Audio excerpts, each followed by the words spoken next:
திருச்சி மாவட்டம் திருவெரும்பூர் தொகுதி திமுக வேட்பாளர் அமைச்சர் அன்பில் மகேஷ் பொய்யாமொழி 41வது வார்டுக்கு உட்பட்ட நேதாஜி நகர், காந்தி நகர் உள்ளிட்ட பகுதிகளில் தீவிர வாக்கு சேகரிப்பில் ஈடுபட்டார். அப்போது பேசிய அவர், கடந்த 5 ஆண்டுகளில் தனது வார்டில் மட்டும் சுமார் 13 கோடி ரூபாய் மதிப்பிலான திட்டப்பணிகள் நிறைவேற்றப்பட்டுள்ளதாக குறிப்பிட்டார். வாக்கு இயந்திரத்தில் தான் முதலிடத்தில் இருப்பது முக்கியமல்ல, மே 4ஆம் தேதி வாக்கு எண்ணிக்கையின் பொழுது அதிக வாக்கு வித்தியாசத்தில் வெற்றி பெற்றேன் என்ற செய்தியே வரவேண்டும் என பேசியதோடு உதயசூரியன் சின்னத்திற்கு ஆதரவு திரட்டினார்.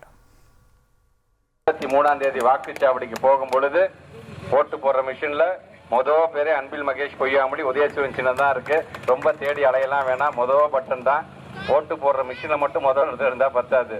மே 4 ஓட்டு எண்ணும் பொழுதும் அன்பில் மகேஷ் பொய்யாமொழி முதலிடத்தில் வந்தார் அப்படிங்கிற ஒரு செய்தியை தான் நீங்க பெற்று தர வேண்டும். திருவெரும்பூர் தொகுதியோட வெற்றி என்பது இந்த நாடே திரும்பி பார்க்கக்கூடிய வெற்றியாக அமைந்திட வேண்டும். மறந்து விடாதீர்கள், மறந்து இருந்து விடாதீர்கள். உதயசூரியன், உதயசூரியன், உதயசூரியன். நன்றிமா. இனி செல்லும் இடமெல்லாம் செய்தி. தந்தை டிவியின் வாட்ஸ்அப் சேனலை ஃபாலோ பண்ணினா செல்ல இருக்கும் இடமெல்லாம் செய்தி.